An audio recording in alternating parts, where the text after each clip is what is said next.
Hello friends, प्रीति ma'am's academy में आपका स्वागत है। फ्रेंड्स, आज के इस वीडियो में हम सॉल्व करेंगे नॉन प्रॉफिट कंसर्न का last question, that is question number 14।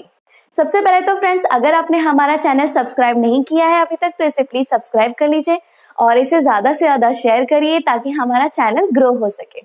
तो फ्रेंड्स, चलिए अब हम क्वेश्चन नंबर 14 पढ़ लेते हैं और एडजस्टमेंट टिक कर लेते हैं। तो फ्रेंड्स, हम सॉल्व करने वाले हैं क्वेश्चन नंबर 14 और क्वेश्चन नंबर 14 भी बहुत इंपॉर्टेंट है। ये एक चैरिटेबल हॉस्पिटल का क्वेश्चन दिया है हमें। तो यहाँ देखते हैं, हम हेडिंग पढ़ते हैं पहले। Following information has been provided by Vivekananda charitable hospital. तो हॉस्पिटल का नाम क्या है? Vivekananda charitable hospital. तो हम टॉप में क्या लिख देंगे सोल्यूशन में? In the books of Vivekananda charitable hospital Latur you are required to prepare income and expenditure account for the year ending 31st-3/2019 and balance sheet as on that date। तो हमें यहाँ इनकम एंड एक्सपेंडिचर अकाउंट बनाना है और balance sheet बनाना है और year and क्या दिया है? 2019, यानी कि करंट ईयर। करंट ईयर क्या होगा? करंट ईयर हो जाएगा 18-19 और लास्ट ईयर हो जाएगा 17-18 और नेक्स्ट ईयर हो जाएगा 19-20। ठीक है, ये 3 साल आपको याद रख लेना है यहाँ पे ताकि हमें एडजस्टमेंट अच्छे से करने आए। उसके बाद अब हमें यहाँ पे ओपनिंग बैलेंस शीट दिया है।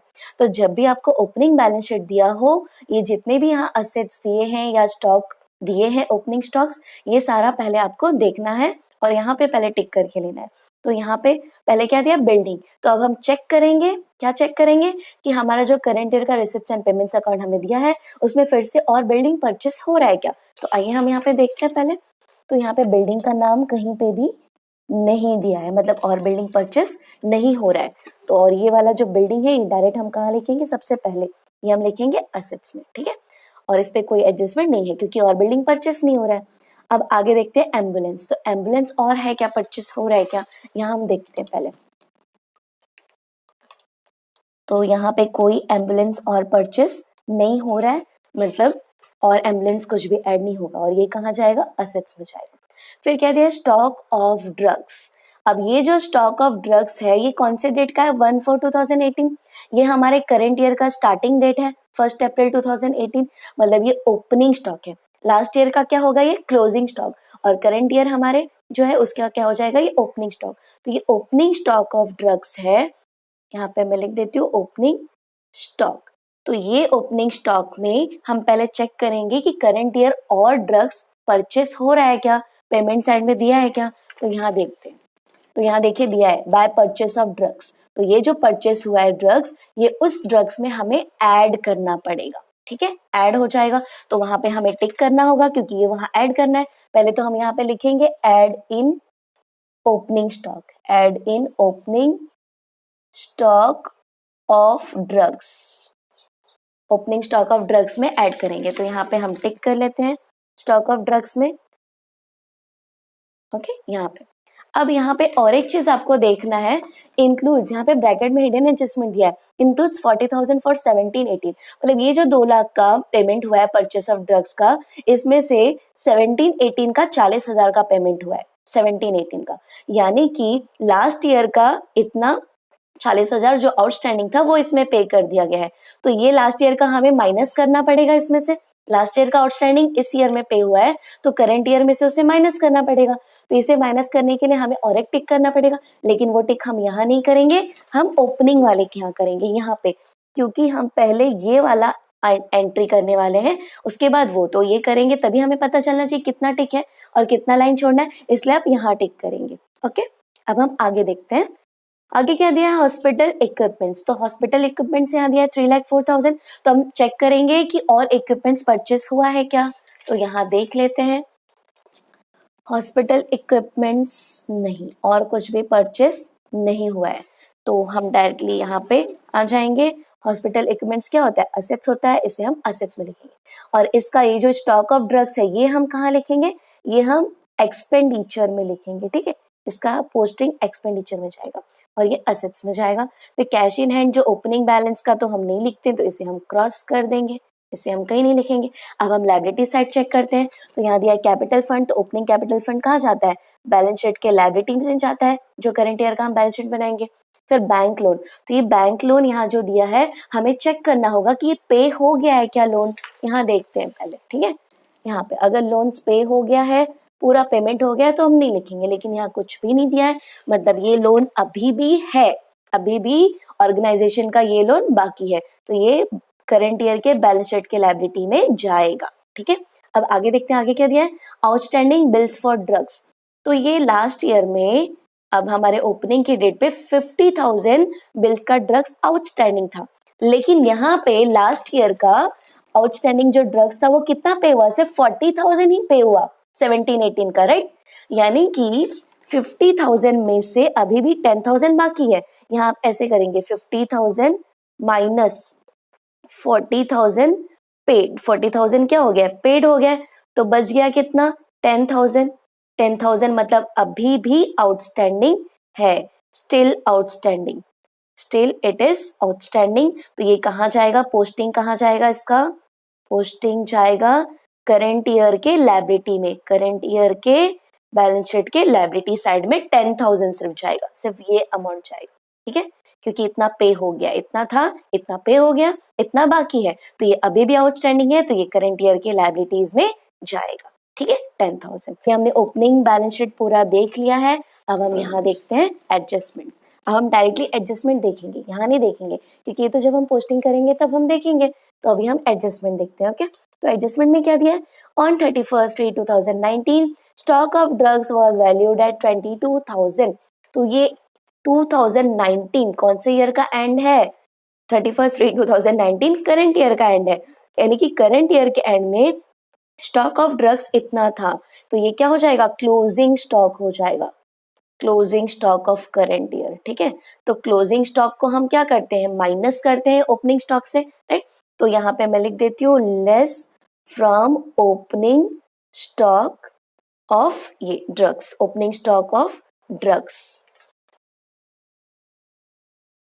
और सेकेंड इफेक्ट कहाँ जाएगा इसका, सेकेंड इफेक्ट जाएगा, यहाँ लिखती हूँ मैं, सेकेंड इफेक्ट इसका भी, कोई भी चीज का क्लोजिंग स्टॉक बच जाता है तो उसे हम फ्यूचर में यूज कर सकते हैं, जो बच गया तो मतलब वो क्या बन जाएगा, असेट्स। तो इसका सेकेंड इफेक्ट जाएगा असेट्स में। ठीक है, इसका ये इसका, ठीक है।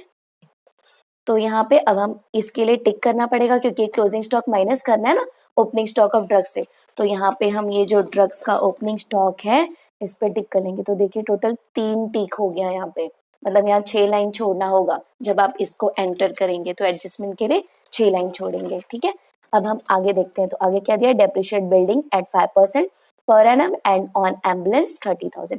तो बिल्डिंग और एम्बुलेंस दोनों पे डेप्रिसिएशन है, तो दोनों को हम टिक कर लेते हैं, यहाँ पे टिक करेंगे, तो यहाँ पे हम टिक कर लेंगे यहाँ पे।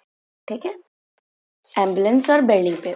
और इसका इफेक्ट कहाँ जाएगा, ये तो आपको पता है, ये डेप्रिसिएशन का इफेक्ट कहाँ जाता है, पहले बिल्डिंग का बिल्डिंग से लेस होगा 5% और एम्बुलेंस का 30,000 एम्बुलेंस से लेस होगा, और सेकेंड इफेक्ट कहाँ जाएगा, एक्सपेंडिचर में। तो ये मैं लिख नहीं रही हूँ क्योंकि ये तो आपको पता चल ही गया है। ठीक है, अब आगे देखते हैं, life membership fees are to be capitalize. Life membership fees क्या करना है, कैपिटलाइज करना है। तो लाइफ मेंबरशिप फीस यहाँ पे दिया है, इसे कैपिटलाइज करना है तो हम डायरेक्टली बैलेंस शीट के लायबिलिटी में लिख देंगे, और लायबिलिटी में क्या करेंगे, इसे कैपिटल फंड में ऐड कर देंगे, ऐड इन कैपिटल फंड। ठीक है, डायरेक्टली, क्योंकि पूरा कैपिटलाइज करना है ना, तो पूरा डायरेक्ट वहां पे हम लिख सकते हैं, इससे आपके मार्क्स नहीं कटेंगे।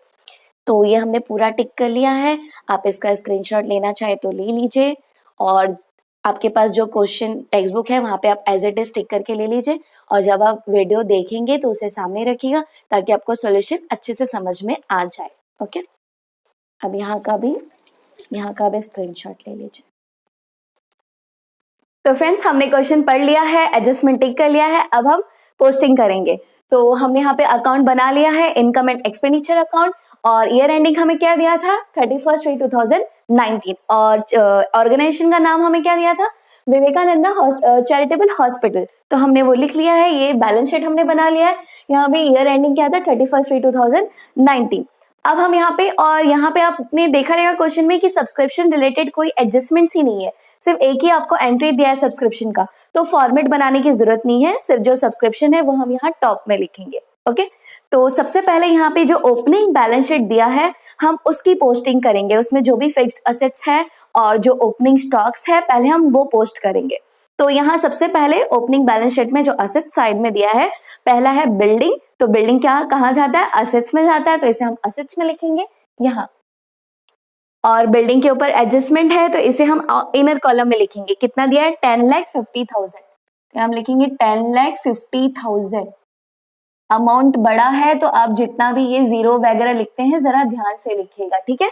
और इसके ऊपर एडजस्टमेंट है तो यहाँ पे आपको 1 लाइन लीव करना है एडजस्टमेंट के लिए। उसके बाद नेक्स्ट दिया है एम्बुलेंस, तो एम्बुलेंस भी क्या होता है, फिक्स्ड एसेट होता है, इसे भी हम यहाँ असेट्स में लिखेंगे। एम्बुलेंस हमें दिया है 4 लाख, तो यहाँ पे हम लिखेंगे 4 लाख और यहाँ पे 1 लाइन लीव करेंगे क्योंकि इसके ऊपर भी एक एडजस्टमेंट है। उसके बाद यह है स्टॉक ऑफ ड्रग्स, तो स्टॉक ऑफ ड्रग्स मैंने कहाँ लिखने के लिए बोला था आपको, एक्सपेंडिचर में, और ये ड्रग्स का ओपनिंग स्टॉक है तो इसे हम एक्सपेंडिचर में लिखेंगे यहाँ पे, to opening stock of drugs.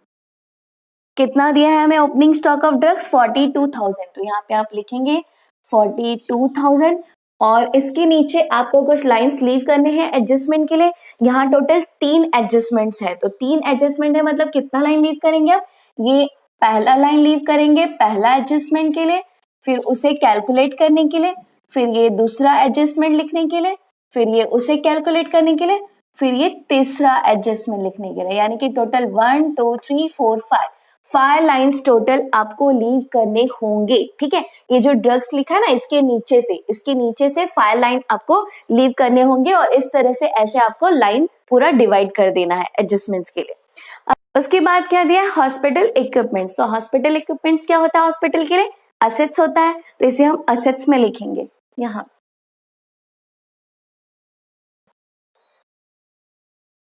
Hospital equipments हमें दिया है 3,04,000 और इस पे कोई एडजस्टमेंट नहीं है तो अमाउंट हम डायरेक्टली आउटर कॉलम में लिख देंगे 3,04,000।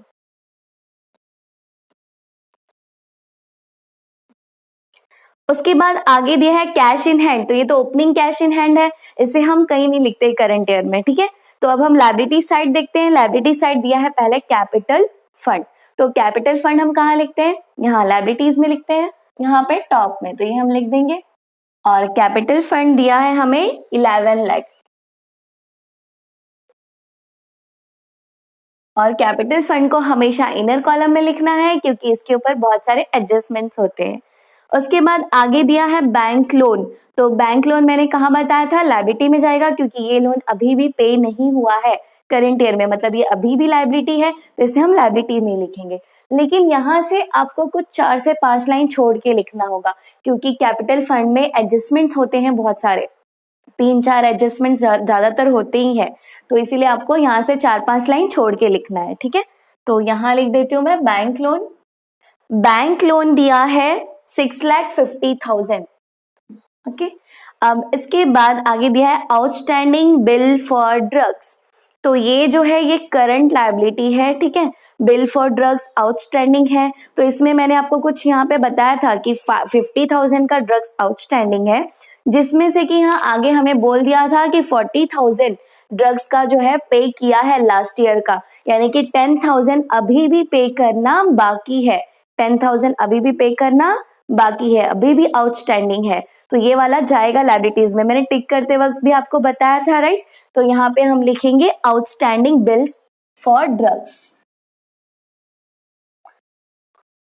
यहाँ आ जाएगा 10,000 क्योंकि 10,000 बाकी है लास्ट ईयर का। और यहाँ पे हम ईयर भी लिख देंगे, ड्रग्स यहाँ हम लिख देंगे ऑफ लास्ट ईयर, ऐसे भी लिख देंगे ऑफ लास्ट ईयर, ठीक है, क्योंकि ये लास्ट ईयर का इतना बाकी रह गया ना तो इसलिए ऐसे लिखेंगे। तो ये हमने ओपनिंग बैलेंसेस के सारे पोस्टिंग कर लिए, अब हम रिसिप्ट्स एंड पेमेंट्स की पोस्टिंग करेंगे। तो यहाँ पे रिसिप्ट साइड में सबसे पहले आपको क्या दिया है, टू बैलेंस ब्रॉट डाउन, तो टू बैलेंस ब्रॉट डाउन ये opening cash in hand cash at bank होता है, इसे हम नहीं लिखते हैं कहीं यहाँ पे, तो उसे आप क्रॉस कर देना। उसके बाद दिया है टू सब्सक्रिप्शन, तो सब्सक्रिप्शन रिगार्डिंग यहाँ कोई एडजस्टमेंट नहीं है, सिर्फ एक ही सब्सक्रिप्शन यहाँ पे हमें दिया है, तो सब्सक्रिप्शन कहाँ जाता है, इनकम में, तो यहाँ पे हम लिख देंगे डायरेक्ट बाय सब्सक्रिप्शन। और अमाउंट डायरेक्ट हम आउटर कॉलम में लिखेंगे क्योंकि यहाँ पे सब्सक्रिप्शन पे कोई एडजस्टमेंट नहीं है। पहला ऐसा क्वेश्चन है जिसमें सब्सक्रिप्शन पे कोई एडजस्टमेंट नहीं है, राइट। आगे क्या दिया है, टू लाइफ मेंबरशिप फीस। और लाइफ मेंबरशिप फीस के बारे में क्या कहा था आपको, लास्ट एडजस्टमेंट जो है एडजस्टमेंट नंबर 3, वहां बोला था कि इसे कैपिटलाइज करना है। कैपिटलाइज करना होता है यानी कि क्या करना है, कैपिटल में ऐड कर देना है। तो इसे हम डायरेक्टली कैपिटल में ऐड कर देंगे, यहाँ इनकम में नहीं लिखेंगे, ओके। तो यहाँ कैपिटल फंड जो दिया है इसमें हम ऐड करेंगे, add life membership fees. Life membership fees दिया है 30,000, यहाँ पे हम लिखेंगे 30,000 और इसे ऐड करके लेंगे तो कितना हो जाएगा 11,30,000। और इसे भी आप इनर कॉलम में ही लिखेंगे क्योंकि कैपिटल फंड के ऊपर और भी एडजस्टमेंट्स होते हैं, राइट। सरप्लस, डेफिसिट वो सब ऐड करना होता है। और एक चीज आपको ध्यान रखना है, लाइफ मेंबरशिप फीस आपको जब भी दिया है क्वेश्चन में तो लाइफ मेंबरशिप फीस हमेशा लायबिलिटीज में ही जाता है। अगर कैपिटलाइज्ड बोला है तो उसे कैपिटल फंड में ऐड करना है, और कुछ नहीं बोला है तो यहाँ लायबिलिटीज में ही आपको नीचे लिख देना है, ओके। उसके बाद क्या दिया है, टू हॉस्पिटल रिसिप्ट्स और ब्रैकेट में लिखा है रेवेन्यू। तो जब भी ब्रैकेट में रेवेन्यू लिख दे तो आपको समझ जाना है कि रेवेन्यू इनकम है, यानी कि बार बार आने वाले इनकम है। तो बार बार आने वाले इनकम को हम रेवेन्यू इनकम बोलते हैं और इस तरह के इनकम यहाँ जाते हैं इनकम साइड में। और जब भी कैपिटल वर्ड दिया हो ब्रैकेट में मतलब वो क्या है, कैपिटल रिसिप्ट्स है, यानी कि वो लायबिलिटीज में जाता है। तो यहाँ रेवेन्यू बोला है तो हम कहाँ लिख देंगे, इनकम में। तो यहाँ जाएगा bye hospital receipts. Hospital receipts दिया है 5,10,400। तो इसे आप आउटर कॉलम में लिखेंगे क्योंकि इसके ऊपर कोई एडजस्टमेंट नहीं है। उसके बाद क्या दिया है, अब हम पेमेंट साइड की पोस्टिंग करेंगे। तो पेमेंट साइड में हमें दिया है परचेस ऑफ ड्रग्स। तो ये ड्रग्स कौन सा है, जो परचेस हुआ है। ऑलरेडी हमने ओपनिंग स्टॉक लिखा है ड्रग्स का, तो जो परचेस होता है उसे हम क्या करते हैं, ओपनिंग स्टॉक में ऐड करते हैं, राइट। तो यहाँ पे हम इसे ऐड करेंगे, यहाँ पे लिखेंगे ऐड परचेसेस ऑफ ड्रग्स। तो परचेसेस ऑफ ड्रग्स कितना है, 2 lakhs है। तो यहाँ पे 2 lakhs लिख करके हम इसे ऐड करेंगे तो ये हो जाएगा 2,42,000, राइट। और यहाँ आपको ब्रैकेट में और एक चीज दी गई है, क्या दिया है, इंक्लूड्स 40,000 फॉर 17-18। 2017-18 का 40,000 इसमें इंक्लूडेड है। तो 17-18 कौन सा ईयर है, लास्ट ईयर है। लास्ट ईयर का ड्रग्स का बिल इसमें पे किया है, तो ये करंट ईयर का एक्सपेंडिचर तो नहीं है, तो इसे हमें करंट ईयर से माइनस करना होगा। हम इसे करंट ईयर के एक्सपेंडिचर में नहीं शो कर सकते, ओके। तो यहाँ से हम इसे लेस करेंगे, यहाँ लिखेंगे less outstanding bill of drugs for year 2017-18। 17-18 तो आउटस्टैंडिंग स्टॉक ऑफ ड्रग्स कितना पे किया है, 40,000। तो ये 40,000 हम इसमें से माइनस करेंगे, ओके। तो ये कितना हो जाएगा, 2,02,000। और ये जो 40,000 जो लास्ट ईयर का आउटस्टैंडिंग था, ओके, आउटस्टैंडिंग होगा ना, अगर इस ईयर में भरा है मतलब लास्ट ईयर के लिए आउटस्टैंडिंग होगा। तो ये जो था इसका मैंने ऑलरेडी यहाँ पे आपको बताया, आउटस्टैंडिंग बिल्स ऑफ ड्रग्स जो था लास्ट ईयर का 50,000 बाकी था, जिसमें से कि 40,000 पे कर दिया, मतलब 10,000 अभी भी बाकी है, तो उसकी एंट्री हमने यहाँ पे कर लिया, outstanding bills of drugs for last year, ठीक है। अब इसके बाद आगे देखते हैं क्या दिया है। आगे दिया है बाय सैलरी टू स्टाफ। तो सैलरी कहाँ जाता है, एक्सपेंडिचर में, तो इसे हम यहाँ लिखेंगे टू सैलरी टू स्टाफ। तो ये कितना दिया है, 85,000 और इस पे कोई एडजस्टमेंट नहीं है, अमाउंट हम आउटर कॉलम में लिख देंगे, ओके। उसके बाद दिया है by honorarium to doctors. Honorarium का मतलब क्या होता है, मान लो कोई गेस्ट आए हैं, चीफ गेस्ट आए हैं या किसी को आपने इनवाइट किया है, तो उनके लिए उनके सम्मान में आप मान लो से उन्हें कुछ तोहफा देते हैं, तो उसे हम क्या कहते हैं, उसका जो खर्चा होता है, ठीक है, तो उसे हम क्या कहते हैं, ऑनरेरियम, ठीक है। तो ये कहाँ जाएगा, एक्सपेंडिचर में ही जाएगा, तो यहाँ लिखेंगे expenditure.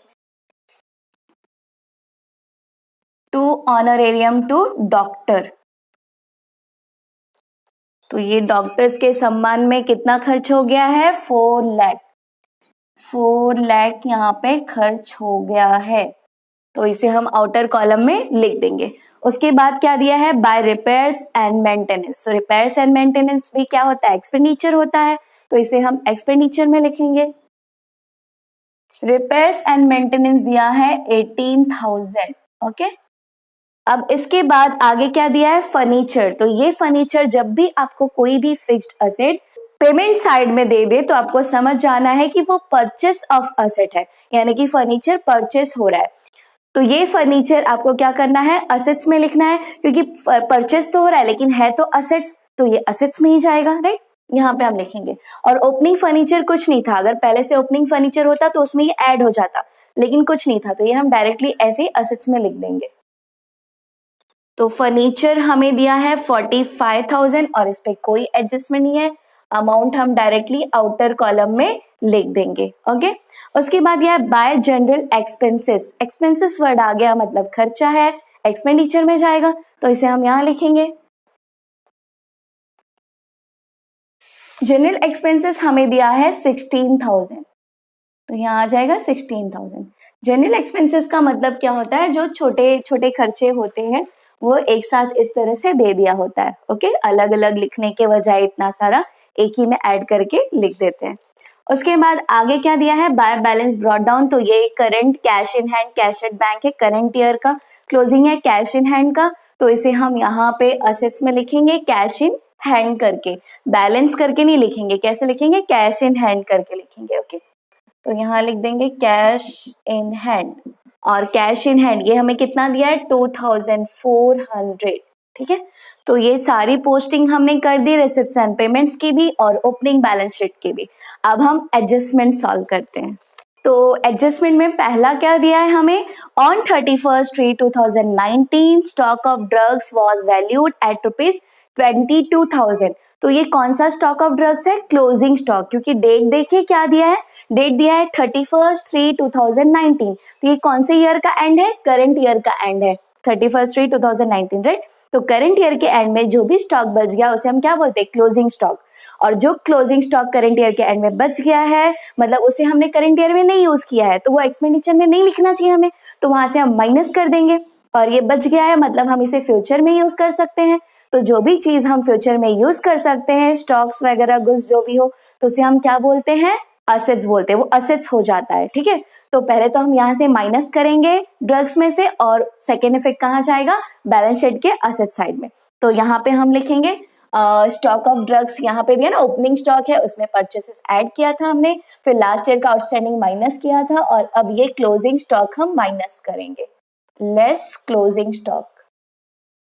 Closing stock of drugs हमें दिया है 22,000, तो 22,000 हमें माइनस करना है, इसलिए हम इसे ब्रैकेट में लिखेंगे। तो ये इसमें से माइनस करके कितना आ जाएगा? 1,80,000। ओके, अब इसका सेकेंड इफेक्ट हम करेंगे। तो क्लोजिंग स्टॉक ऑफ ड्रग्स, मैंने क्या कहा? सेकेंड इफेक्ट कहाँ जाएगा? असेट्स में जाएगा, तो इसे हम यहाँ लिखते हैं क्लोजिंग स्टॉक ऑफ ड्रग्स।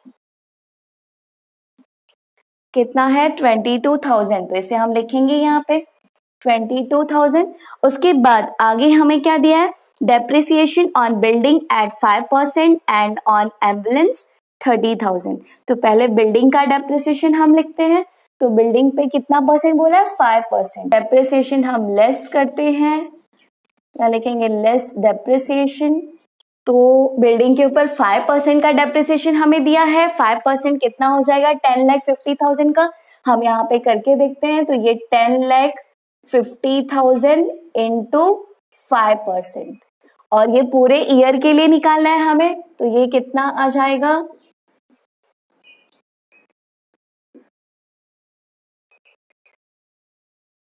तो ये आ जाएगा 52,500। तो यहाँ पे हम लिखेंगे और इसे हम इसमें से माइनस कर देंगे, तो यहाँ पे कितना आ जाएगा? 9,97,500।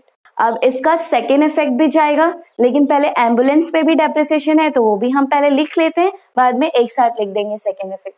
तो यहाँ पे लिखेंगे लेस डेप्रिसिएशन, तो इसके ऊपर डेप्रिसिएशन ऑलरेडी हमें अमाउंट दिया है निकाल के, तो कितना है 30,000। तो ये 30,000 हम इसमें से माइनस करेंगे, तो 4 लाख में से 30,000 माइनस होगा तो कितना आ जाएगा 3,70,000। ओके, अब इन दोनों का सेकेंड इफेक्ट हम करेंगे, तो सेकेंड इफेक्ट डेप्रिसिएशन का कहाँ जाता है, एक्सपेंडिचर में, क्योंकि डेप्रिसिएशन क्या होता है, एक्सपेंडिचर होता है। तो यहां लिखेंगे हम to depreciation on building and ambulance. Okay, अब इसका बिल्डिंग का कितना हमने निकाला था 52,500 और एम्बुलेंस का कितना दिया था 30,000। अब इन दोनों को हम ऐड करेंगे, तो इन दोनों को ऐड करके कितना आ जाएगा 82,500। ओके, तो ये सेकेंड इफेक्ट भी हमने कर दिया डेप्रिसिएशन का। इसके बाद दिया था life membership fees are to be capitalize, तो ये तो ऑलरेडी हमने कैपिटलाइज कर दिया है। तो अब हम कैलकुलेशन करेंगे, टैली करेंगे सम। तो पहले हम इनकम साइड का टोटल करेंगे, फिर एक्सपेंडिचर साइड का टोटल करेंगे, और अगर इनकम का टोटल ज्यादा होगा एक्सपेंडिचर से तो माइनस करके जो बैलेंस आएगा वो क्या आएगा, सरप्लस आएगा, राइट। अब तो आप सीख ही गए होंगे। और जो एक्सपेंडिचर का टोटल अगर ज्यादा आएगा तो माइनस करके जो बैलेंस आएगा उसे हम क्या बोलेंगे, डेफिसिट। तो चलिए हम पहले कैलकुलेशन कर लेते हैं। तो फ्रेंड्स हमने टोटल कर लिया है, इनकम साइड का टोटल कम आ रहा है और एक्सपेंडिचर साइड का टोटल ज्यादा आ रहा है। एक्सपेंडिचर साइड का टोटल कितना आ रहा है 7,81,500 और इनकम साइड का टोटल आ रहा है 7,32,400। तो एक्सपेंडिचर ज्यादा है तो हमें क्या मिलेगा माइनस करके, डेफिसिट। तो ये डेफिसिट आ रहा है, कितना आ रहा है 49,100। तो डेफिसिट हम कौन से साइड लिखते हैं, इनकम के साइड लिखते हैं यहाँ पे। और ये कैलकुलेशन आप साइड में करना या फिर रफ पेज पे करना, आपको क्लियर दिखे इसलिए मैंने यहाँ पे किया है। ओके, तो हम डेफिसिट कहाँ लिखेंगे, यहाँ लिखेंगे जहाँ पे इसका सारा एंट्री खत्म हो रहा है ना, इसके सामने यहाँ पे हम लिखेंगे बाय डेफिसिट कैरी डाउन। कितना आ रहा है 49,100। और ये डेफिसिट जो है वो माइनस होता है कैपिटल फंड में से, सरप्लस आता है तो ऐड होता है और डेफिसिट आता है तो माइनस होता है। तो पहले हम यहाँ पे जो टोटल ज्यादा है उसे हम यहाँ दोनों साइड लिखेंगे। तो कौन सा टोटल ज्यादा है, ये वाला एक्सपेंडिचर साइड का, तो इसे हम पहले यहाँ दोनों साइड लिख देंगे। कितना है 7,81,500, 7,81,500, यहाँ भी 7,81,500। अब हम ये डेफिसिट जो है 49,100 इसमें से माइनस कर लेते हैं। तो यहाँ लिखेंगे लेस डेफिसिट। डेफिसिट कितना 49,100, तो इसे माइनस करेंगे तो बैलेंस आ जाएगा 10,80,900। ओके, ये बैलेंस आ जाएगा। अब हम यहाँ का टोटल करेंगे लायबिलिटीज का और हम असेट्स का टोटल करेंगे और दोनों टोटल क्या आना चाहिए, सेम होना चाहिए, तो हमारा आंसर करेक्ट होगा। यहाँ का टोटल आ रहा है 17,40,900 और लायबिलिटीज का भी टोटल करेंगे यहाँ, तो दोनों टोटल हमारा आ गया है 17,40,900 पे हमारा सम टैली हो रहा है। हमारा आंसर भी करेक्ट है, अगर आप इसका स्क्रीनशॉट लेना चाहे तो ले लीजिए। तो फ्रेंड्स क्वेश्चन नंबर 14 हमने सॉल्व कर लिया है। ये लास्ट क्वेश्चन था इस चैप्टर का। हमने फाइनली पूरा क्वेश्चन नंबर 1 से लेके 14 तक जितने भी प्रैक्टिकल प्रॉब्लम्स थे सारे सॉल्व कर लिए हैं। फिर भी अगर इसमें आपको कोई भी डाउट है तो आप मुझे कमेंट सेक्शन में पूछ सकते हैं या फिर आप मुझे मेल भी कर सकते हैं। और फ्रेंड्स इकोनॉमिक्स के वीडियोस भी हमने अपलोड करना स्टार्ट कर दिया है, अगर उसका लिंक आपको चाहिए तो डिस्क्रिप्शन में मिल जाएगा। और इसके बाद नेक्स्ट चैप्टर हम स्टार्ट करने वाले हैं अकाउंट्स में, रिकंस्टिट्यूशन ऑफ पार्टनरशिप, जिसमें हम सबसे पहले एडमिशन ऑफ पार्टनरशिप स्टार्ट करेंगे। ओके, तो फ्रेंड्स अगर आपको हमारा वीडियो पसंद आता हो तो इसे लाइक कीजिए और ज्यादा से ज्यादा शेयर करिए ताकि हमारा चैनल ग्रो हो। और फ्रेंड्स अगर आपने हमारे चैनल को अभी तक सब्सक्राइब नहीं किया है तो इसे प्लीज सब्सक्राइब कीजिए, लाइक कीजिए और हमारे वीडियो को शेयर करिए। और जिन्होंने सब्सक्राइब कर लिया है उनको थैंक यू।